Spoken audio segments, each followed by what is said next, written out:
America के चर्चित hotel Washington Hilton एक बार फिर सुर्खियों में है और वजह है एक बड़ा सुरक्षा खतरा जिसने पूरी दुनिया का ध्यान खींच लिया है। शनिवार रात 25 अप्रैल को एक हाई प्रोफाइल डिनर के दौरान अचानक गोलियों जैसी आवाजें सुनाई दी और माहौल कुछ ही सेकंड में पूरी तरह बदल गया। उस वक्त मंच पर मौजूद थे अमेरिकी राष्ट्रपति डोनाल्ड ट्रंप। जैसे ही अफरा तफरी मची, सिक्योरिटी एजेंट्स तेजी से अंदर घुसे और गेट डाउन की आवाजों के बीच ट्रंप को तुरंत सुरक्षित स्थान पर ले जाया गया। बाद में ट्रंप ने इस होटल की सुरक्षा पर सवाल उठाते हुए कहा कि यह जगह उतनी सुरक्षित नहीं है जितनी होनी चाहिए, और यही बयान अब एक बड़ी बहस का कारण बन गया है। लेकिन इस होटल का नाम पहली बार किसी सुरक्षा चूक से नहीं जुड़ा है। अगर हम इतिहास के पन्ने पलटें तो 30 मार्च 1981 का दिन सामने आता है, जब इसी जगह पर तत्कालीन राष्ट्रपति रोनाल्ड रीगन पर जानलेवा हमला हुआ था।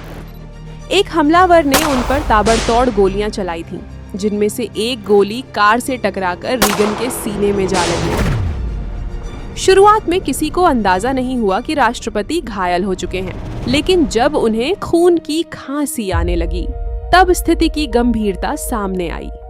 इस हमले में कई अन्य लोग भी घायल हुए थे और रीगन को 12 दिनों तक अस्पताल में रहना पड़ा था। इसके बाद होटल में बड़े स्तर पर सुरक्षा बदलाव किए गए, जिनमें एक विशेष प्रेसिडेंशियल स्वीट और इमरजेंसी एग्जिट सिस्टम शामिल था।